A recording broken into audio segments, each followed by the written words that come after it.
This morning we have kind of a fun episode where two podcast hosts are going to be together and we're going to be just ping-ponging questions and answers back and forth. So I am so happy you'll be joining us for this conversation. Myself, Lorain Moorhead, and Dr. Laurie Bruce. Hi, everybody. So happy to be here. Today we're going to be talking all about supervision. Yeah, so before we get into our backgrounds and introductions, I thought we would just start with kind of a hot take and anything controversial we have on our minds. And so my controversial hot take is going to be the idea that supervision stops after licensure. Absolutely. I 100% agree that we put so much energy and attention into supervision when we're going through grad school, we're doing our practicums, we're doing our internships, and then we're, getting licensed and our postdoc year and all of these things. And then how is it that miraculously we get this piece of paper that says you're officially independently licensed and the supervision just stops? Yeah, it's a race to get to a arbitrary finish line. And I think I read that in Australia and Europe, they don't have the same ceasing of supervision. And in some of the places, they require ongoing consultation, that they prove they've attended ongoing consultation once a month to maintain their licensure. I know. It's so interesting how our perspectives differ. Yeah, I think that is a fabulous idea. I would fully support that. I think there would obviously be a lot of pushback around that. The time, the energy, the money would absolutely be a challenge. And at the same time, when you think about what we're required to do with, every state is different, but we have CEUs, continuing education, we have to do after licensure every year to renew our license. And I personally, in the state of Ohio, we have to do 33-hour CEUs over 2 years, certain in ethics, certain in suicide, certain in domestic violence and all these things, but no clinical supervision. I'd rather it be like 15 hours of continuing ed and then, 15 hours of supervision or consultation. To me, that would be so much more valuable. Oh, it's so interesting that you say that. I love that idea. I was just sharing with a colleague that at a certain point, I liked to do a wide variety of CEUs and just hear an overview of a lot of different things. And now I really like to explore consultation even for myself. Like if I learn a new modality, really deep dive into it with consultation and one-to-one, and I think it's valuable at any level. So I think that would be a really incredible idea and a movement. Yeah, because when you think about it, once we've achieved all the goals of licensure, which are so broad, then typically once we start getting our feet wet a little bit, we do want to start to specialize in some kind of modality or some kind of population. And so it's in that specialization that we really need more supervision, more consultation. And we'll talk a little bit about kind of the nuances between therapy, supervision, and consultation. There's so many ways that we can continue to grow and improve as clinicians, but when we're starting a whole new specialty, we're kind of going back to the beginning, and it seems like it makes perfect sense that we should be required to have some kind of supervision as we're learning this new modality or specialization. Yeah, I love that take. Can I just ask you, Laurie, to tell us a little bit about yourself and your background and how you've gotten to be so passionate about supervision? Sure, absolutely. So I am Dr. Laurie Bruce. I am a clinical psychologist. I also call myself a mindfulness coach because I do both individual therapy and coaching. I have been a psychologist for over 25 years. And I also host a podcast, which is called From Both Sides of the Couch. And there I talk about all things related to mental health. Okay, great. As long as it's not coming in on your side, that's all that matters. Sorry. I'm also the host of a podcast called From Both Sides of the Couch, where I talk about all things related to mental health as both the perspective of a psychologist as well as a client in my own therapy. I try to be very transparent with my clients and with my audience that I personally feel like our own psychotherapy is the biggest gift that we can give ourselves. And as a therapist who is responsible for helping and supporting the emotional health of others, I think it is incumbent upon us as therapists to be in our own therapy. Oh, I love that. I think that's going to be such an important piece that we touch on today too. Yeah, and so if you're coming from both sides of the couch, I'm so happy to get to meet you this way. I'm Lorain Moorhead. I've been licensed as a clinical social worker for 18 years. And over the last few years, I've really found that I love to also support clinicians and interns in their supervision and their clinical development. That passion started because I think for a lot of us, and we'll talk more about this too, we focused so much on the hours that we needed, like we mentioned earlier.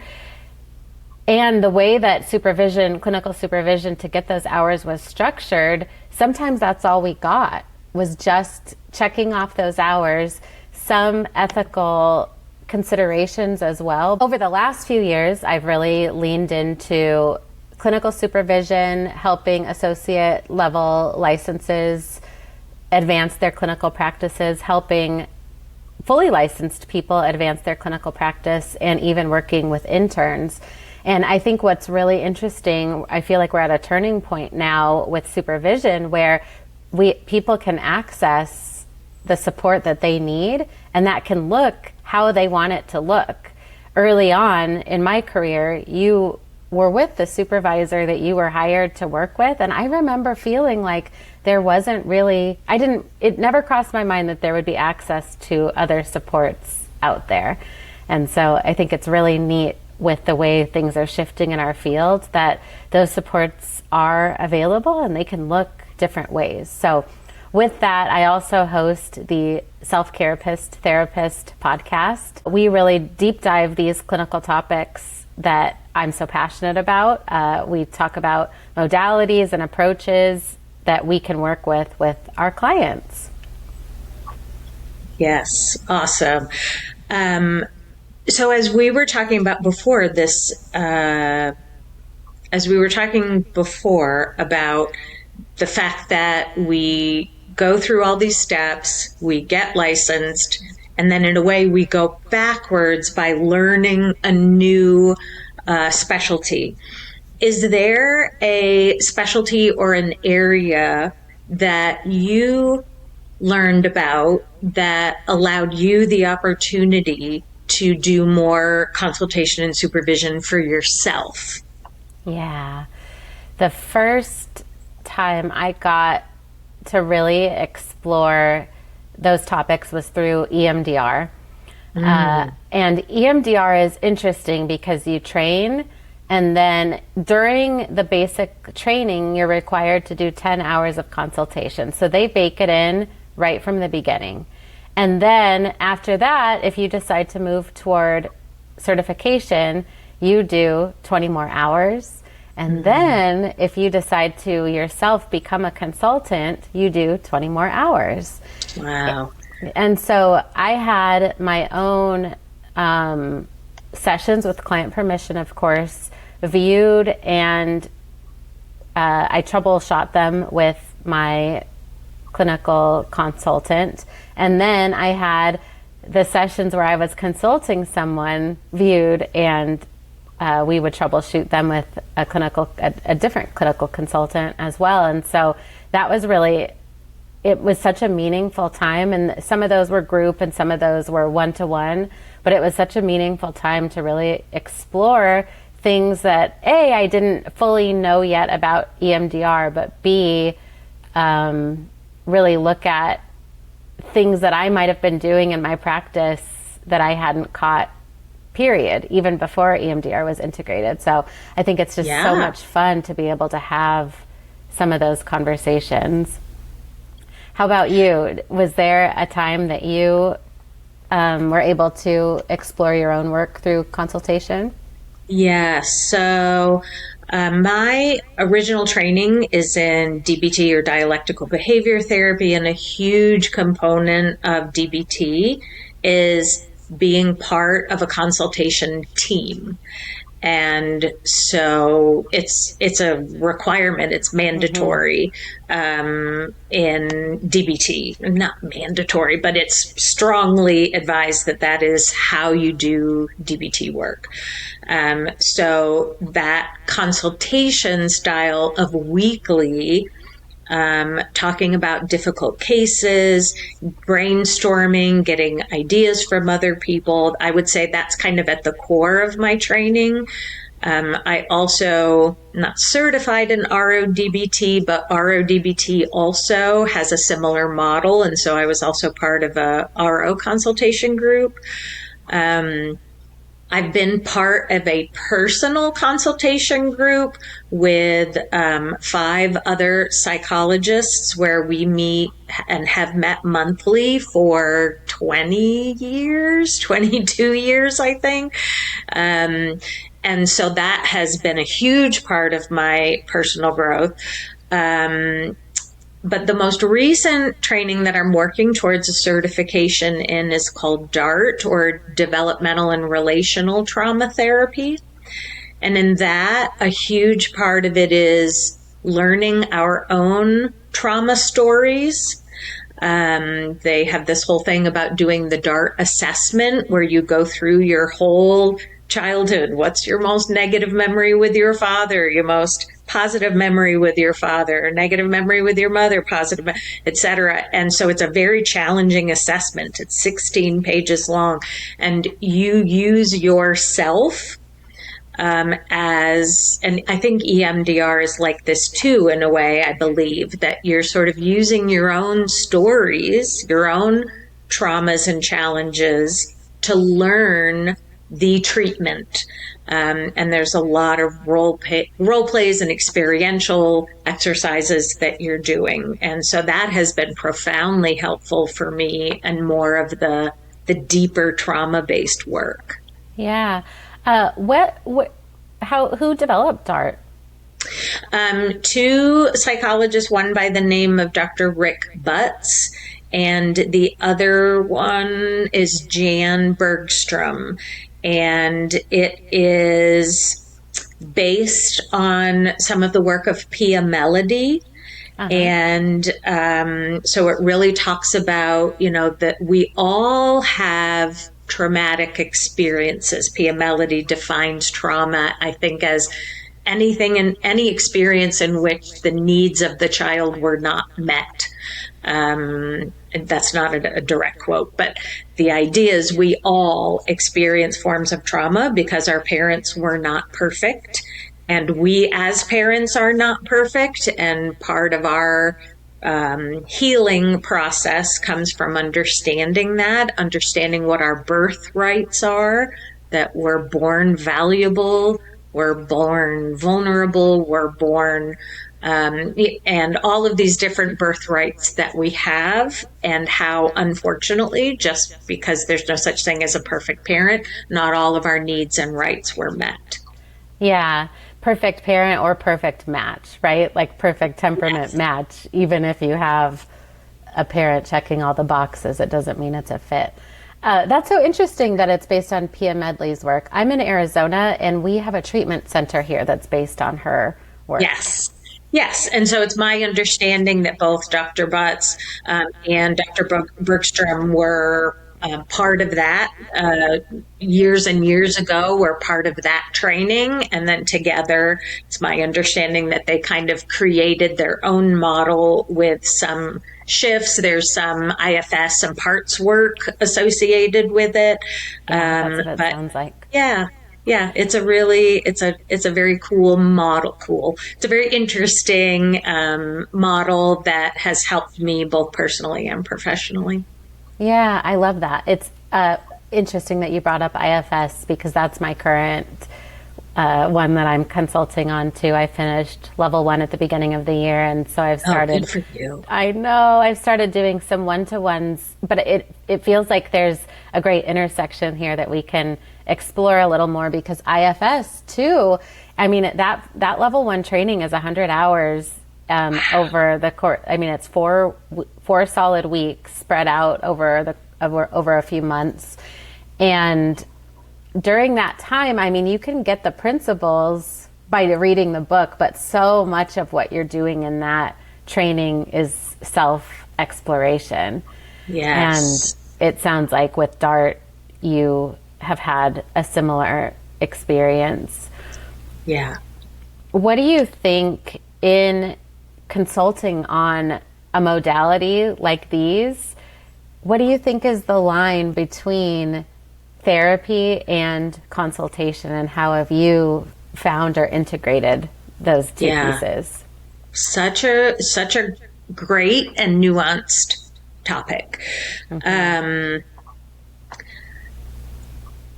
I feel like it is a very, very fine line where we're moving from consultation with supervision. And for me, both as a supervisor and a supervisee, the biggest value that I have is about transparency and naming it. So that if I'm in a session with a supervisee and I'm teaching elements, for me, I typically supervise with the DBT lens because that's the one I've been doing the longest, the one I have most confidence in.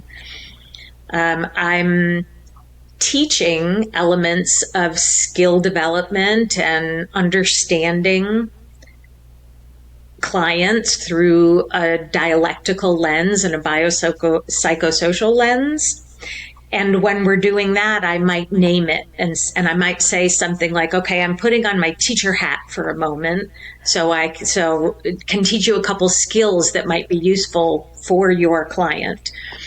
And then as, say, my supervisee starts to maybe express some anxiety about being so direct or being so teachery with their client, and I might ask them a question. Where do you think that anxiety is coming from? How do you make sense of your own anxiety? And then I might name it and say, okay, for a moment, I'm just going to put on my therapist hat and ask us to explore what's coming up for you as we talk about your anxiety. So for me, I think it's a dance where there are going to be elements that are more therapy-like, and there are going to be more elements that are supervision. And when I'm with my peers is what I think of as consultation. I don't know if that's how you think of it, but consultation is when I'm with other psychologists and therapists. And even in those rooms, I might say, okay, I'm totally being a therapist here in this moment, but have you asked yourself this question? So for me, I think the lines are very blurred, and it's really important that we're just naming it as we're stepping into those different roles, because I think it's impossible. I personally think it's impossible to say, I'm not going to go there. We're only going to do this part of it. I feel like we miss out on so much to be very rigid in our boundaries. Yeah, I think that's really well said.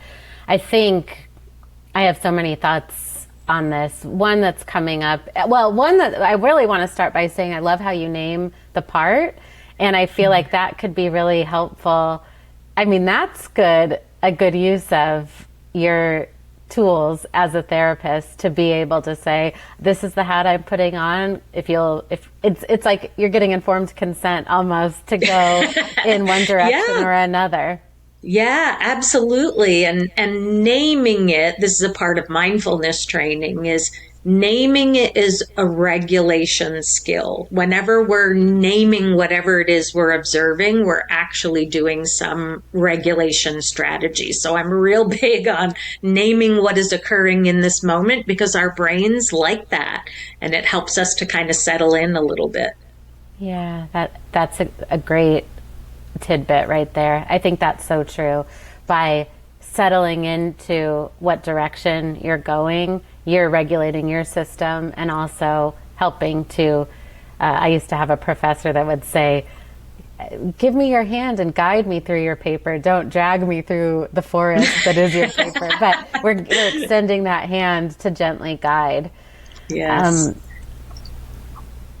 Yeah, so one of the other thoughts that was coming up for me was that you're so right about how it is the combination of the different roles that makes supervision what it is. And I think a great privilege that I have for not being an agency supervisor, sometimes I am, I do wear that hat at times, is that the critique I've heard from supervisors who are working from the practice and they're also a manager is that they don't feel like it's appropriate to be going into their supervisees' personal issues as much.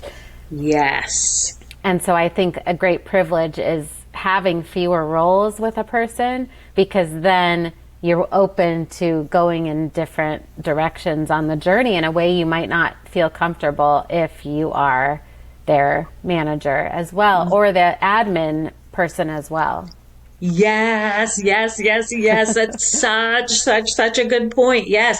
There's a difference between your administrative supervisor and your clinical supervisor. And this is why I'm so passionate about therapists having their own therapist, because I really do believe that as my therapist can play the role of that more consultant / clinical supervisor. If I had a difficult case that was very activating or triggering for me, I can't go to the practice owner, the one who is responsible for my paychecks and my productivity and my my job. I can't go to that administrative supervisor with, wow, this client really triggered this childhood memory for me. But I can go to my therapist. I can absolutely talk to my therapist about how hard, difficult, all the emotions. You can go to your psychotherapist with a clinical consultation in a way that you wouldn't go to your practice owner with a issue of transference or an emotional reaction maybe to a client. I think that is so important. Do you have any theories about what prevents people from seeking out their psychotherapy in this role? Is that something that you've ever touched on in your podcast? I haven't, but it's a great question. And I'd be curious if for those therapists who are listening to this podcast, it would be really helpful to share that either, in a YouTube comment or, wherever you're seeing this podcast as a therapist, what prevents you from engaging in your own therapy if you're not currently in your own therapy? I suspect some of it is financial. Some of it is the time, really making it a priority. Some newer therapists may not be aware that you absolutely can use your own therapy as that clinical supervision, and why it's important not only for your personal growth, but your professional growth. So it's sort of like not thinking about therapy as a luxury like a massage, but thinking of your therapy as truly part of your own professional development, that you may really not be able to go that deeply if you have an administrative supervisor. What else? What do you think? What else might get in the way of folks? I had a little thought flicker in earlier. I've told you that I am super interested in RO-DBT right now, and I love, one of the elements I love of DBT is I think it's a great foundational set of skills for people coming up. I love to open with some training in that for someone just coming out of grad school. But the other thing I love about them is the consultation. And with that, it feels like and I'm not as immersed in it as you, so you correct me if I'm getting any of these details wrong, but something that has stood out to me about it is that it feels like a very humble gathering where there's not necessarily a leader to the consultation groups or an expert, and it allows space for each person to come as they are, share what's on their mind. It expects that you'll have some responses in the work that you're doing with clients, and it allows sort of a support. Does that sound like I'm getting it right? Yeah, I think that's very possible. What I will say, in the RO consultation group that I used to be part of, I'm in private practice now, and I used to work at an agency, a hospital setting. And in that setting, when we had our RO-DBT group, we did have a leader because he was the one who was sort of the expert in RO. And there was definitely an element of, none of us know this. What even is this? So he was kind of leading and teaching. But yes, I do believe in sort of when everybody is trained, the idea is to have it more open, because we're practicing, even in our consultation group, that sense of openness and discomfort. We're not looking to the expert to give us the answers. Yeah. So where I was sort of thinking about that is that there's some conditioning that happens when we're coming out of grad school and starting in the profession, where it feels like we are supposed to be that expert, and it doesn't leave space to also need an expert. Yeah. So true. So true. Yeah, I'd really be curious what other therapists say, about what the challenge is. I'll also say that we are certainly getting better with the stigma of being in therapy.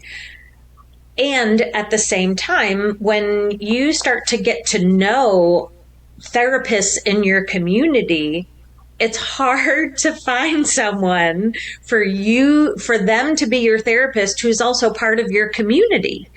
I'm in Cincinnati. I know a lot of therapists in Cincinnati. So I can't go see my friend. I can't go see somebody that I know on a certain level. So finding someone who's good, who you feel good about, who's also a therapist, but not overlapping in your community too much, is, I believe, a real challenge. Yeah, I think that's so true. And maybe a barrier that we see, in person will continue to be a challenge for that if you want to sit down with someone local. But as the compacts go into effect, it might be more possible to seek out a person who practices in a way that speaks to each of us, that does have that little bit of a geographical barrier as well. Yes, agreed, 100%. That's one of the gifts, I think, of telehealth, and getting comfortable with telehealth. Yeah, but I think you just spoke to an issue that a lot of people have. Like, if you are a therapist who seeks therapy, who meets up for consultations, who attends trainings, or who attends networking, then it can be challenging because, of course, the same people, it'll be the same pool of people who do those things. Yes. Yeah. In a smaller city, obviously in a huge city, Los Angeles, Chicago, Boston, it's different. But in our smaller cities like Cincinnati is, you kind of know the names of a lot of, at least within like psychologists. I don't know all the social workers by any means, but I know the names of a lot of psychologists in the area, and which is a benefit to being in a small city for so many years, but also is a challenge when you're looking for your own therapist. Yeah, I think that's so true. So, so one of the things we've talked about so far is kind of like that zone, and how consultation and supervision and therapy can blend together. As a supervisor, do you tend to like to have more structure, an agenda, even, informed consent forms? Like, how do you think about your role as a supervisor, and how much structure do you really like around your supervision sessions? Yeah, great question. I tend to be on the more structured end of things, just in general. I think it helps with supervision or consultation. I like to go over an informed consent with the person that I'm working with, because it allows us an opportunity to be on the same page with expectations. I also developed a little form that goes out to everyone that allows them to set goals, almost like a treatment plan. Nice. That where we know what we're working toward. Something that social work schools, I think, do really well. I've gotten to see what a lot of different schools do for their interns, and social work schools do something called a learning agreement, and it's like a contract where you develop it with the person you're supervising, but it hits some target areas, and you're able to think of different ways that they could learn, like what the target will be in your setting, and according to what the intern wants, what they want to get more of.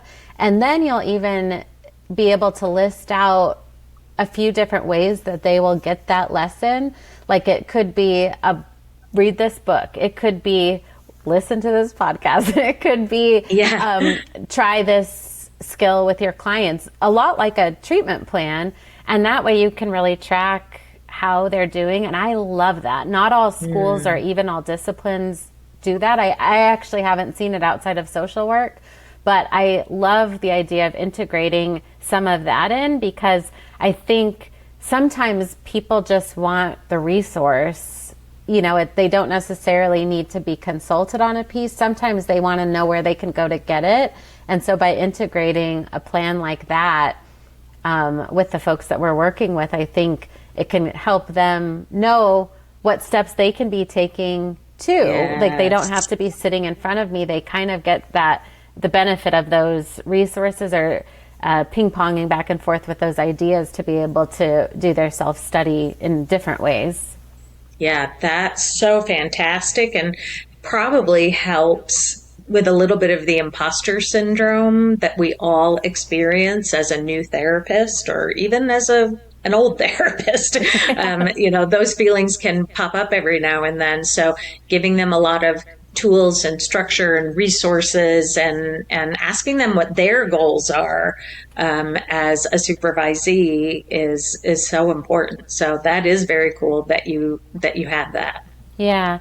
And then as much as people have their own notions about evaluation, I think some sort of process where they can provide feedback to me and I can provide feedback to them, and we can realign, add more goals, change ones that have shifted for them as they've developed. I think all of that is really interesting. When I do clinical consultation, sometimes it's in a shorter span. Like, if they have a goal they're working towards, sometimes it'll be a month-long container, and then that looks a little bit different because it's like one goal that we might be working on or integrating. But for the longer term agreements, I think it's vulnerable and helpful I found it to be those two things when we have some of these systems in place. Yeah. Yeah. How Good about for you? What's your approach to all of this? I love and admire that you have those systems and structures in place. When I have supervised students in universities, the universities have a lot of those templates and forms and everything that we need to fill out, which I think is great. But I personally don't love them. I hate having to say on a scale of 1 to 5, and actually give a ranking and a number. That is very painful for me. I don't like trying to summarize very complicated issues into a number. And I'm an overthinker, an over-explainer. And so that's very taxing for me. So in the agency setting where I've had to do that, I've done it, but hated it. Mm-hmm. As an independent person in private practice, I don't do that because I don't like it. And if nobody's making me do it, then I don't do it. Yeah. I do try to have those discussions about expectations. That was a key word you said. And so, yes, making sure that I'm managing expectations up front and talking about the dual roles, and really getting clarification on what the supervisee is looking for from me. Those are probably my highest priorities.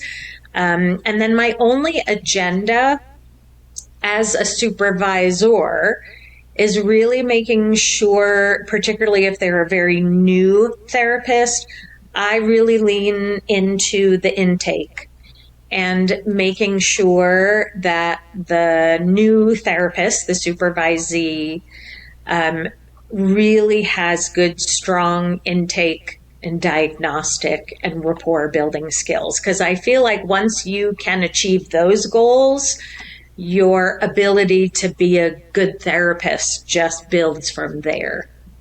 Oh, I love that. I agree so much about that intake.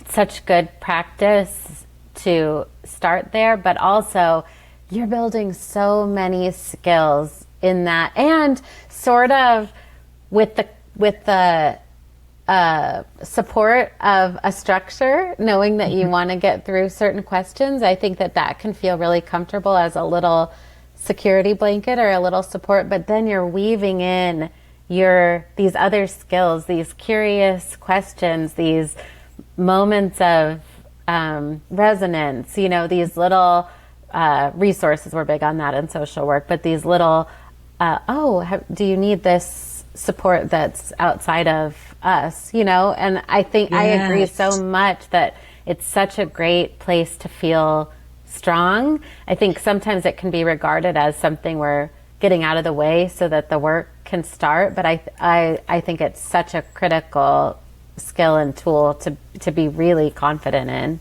Yeah, that's so interesting. And I agree. I do think a lot of people think of it as, let's just get this out of the way so then the work can start. And I have a very opposite perspective, which is no, the moment that you have that initial contact, even if it's through an email, that's the work starting. They may not be officially your client, but they are absolutely evaluating how quickly are they responding to me? Are they warm? Are they friendly? Do they use emojis or exclamation points? Like how professional versus warm are they? Right from the beginning. And clients are projecting things onto you before you've ever even sat down in the room together. So that to me is it is so rich in terms of teaching skills. And I would say I could spend half of this supervision year focusing on the intake and that process of doing a good intake. Oh, wow. That's so interesting. That might be a future episode collab over here. Yes. Love it. Love it. I could talk about this stuff all day long. Yeah, totally. How do you see the difference between individual versus peer consultations? Are there anything that you do differently or the same in one versus the other? That's a great question. Some of none of this is research based. This is just my own experience. My personality is I'm more of an introvert. I'm slow to warm up. And so I need a lot of time and trust and repeated experiences that this is an emotionally safe environment for me to be vulnerable and for me to do the deeper work. So I personally feel like it's easier and quicker for me to do some of the deeper work one-on-one. It takes longer for me in a group to do some of that deeper, more vulnerable work. I think there's tremendous value in that group work to know you're not alone, to know that other therapists are experiencing the same thing. But for me, like, I am much more likely to cry and to make connections and to really, really let myself be the ugly snot crying. I'm going to do that in my therapy more likely than I would in my consultation group. And I love the women. I love them. They're my dearest. As I said, I've been friends with them forever. But it's just kind of my personality that I'm going to do the deeper work one-on-one. Yeah. What do you think? On that note, do you have any ideas for therapists that are looking for their own therapist, and what's important to hold for a therapist to be finding that person that they can do that with? Yeah. Such a good question. I think for me, a lot of it was about who has a really strong reputation in our community for being a good therapist. And it was also really important to me that I knew that this therapist saw other therapists. I really do. I feel that that is a specialization in and of itself. Because of all the multiple hats and roles, and it's so nuanced. And I feel privileged that I'm in a position to have been able to find that for myself. But if you are a therapist in your community, ask within maybe your local Facebook therapist group, who's the therapist who sees therapists? Is there anyone here who has done this work?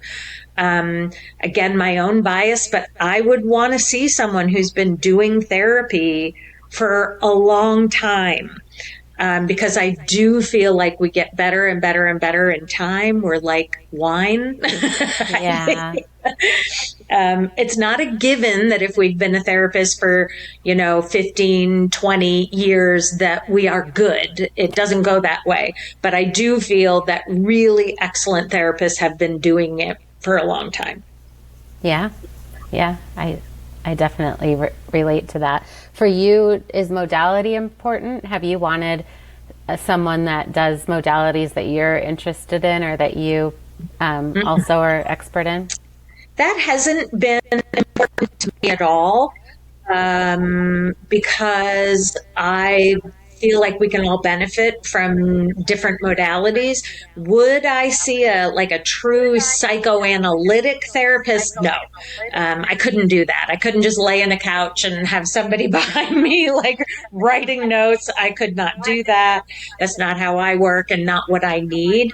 But no, if my therapist were particularly trained in IFS or RO or, something where I'm not certified or heavily trained in, I would appreciate a new perspective. So for me, that wouldn't be important, but I can see why it might be for somebody else.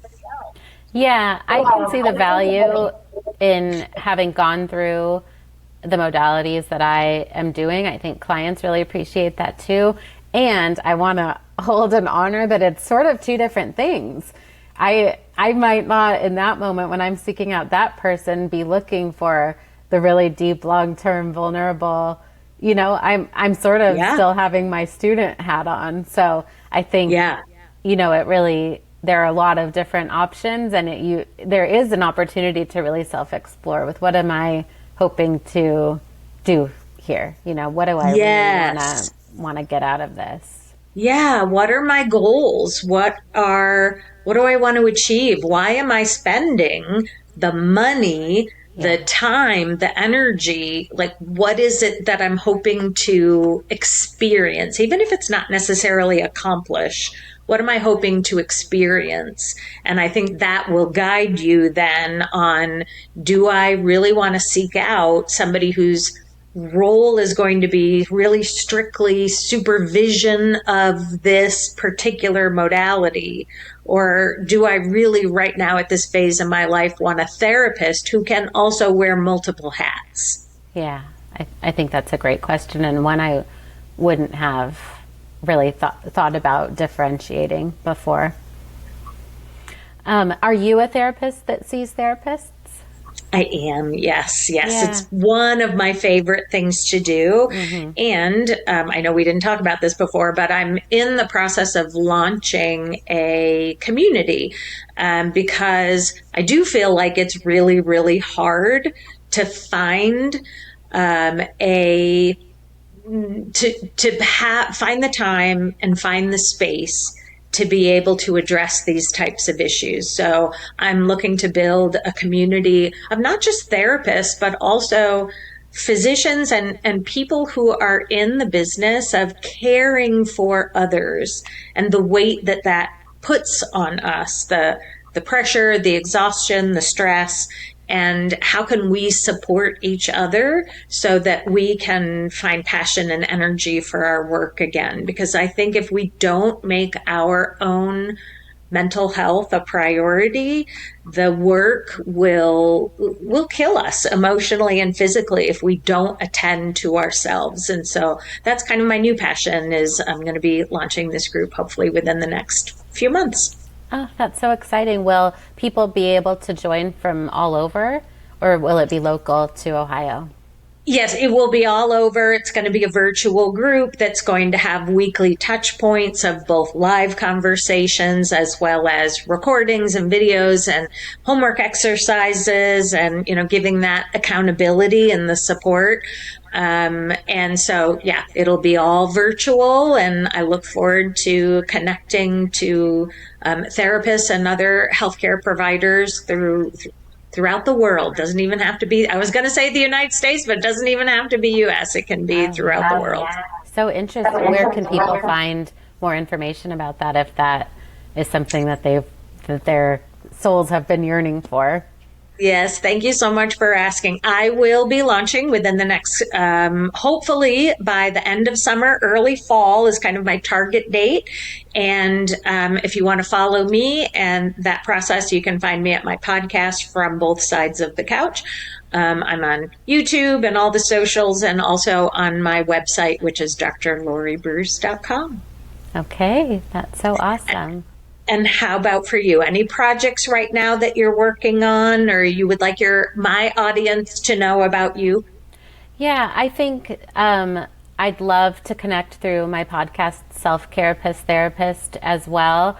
I work in my clinical practice with a lot of high-achieving adults, a lot of professionals, and of course with therapists. I work a lot with perfectionism, burnout, and some of the symptoms that we see with those, like anxiety and irritability and panic, just some of those things that creep up if we aren't addressing some of the things that you're going to be speaking life into in your community. So I also do consultation, and I'm experimenting with different ways to really tap into that clinical piece. I think sometimes there are some great people out there for the ethics pieces, for the one-off consults, and I think we yearn for just that clinical knowledge, yes. And so I'm really aiming to continue to support those folks through my podcast and through individual meetings as well.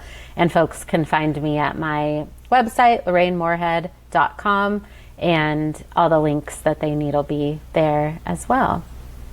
Awesome. Well, this has been so enjoyable, Lorain. I really sincerely hope that we get to do this again because with all of these topics, we're just kind of scratching the surface. So it's really nice. I love and could talk with other therapists all day long. So I Yeah. hope that we're able to do this again. Yeah, thank you so much for joining me. And like you mentioned earlier, if there are topics that you're listening to at home that feel like they could really use more time and attention, folks out there, let us know because we would love a great excuse to jump back on the mic together.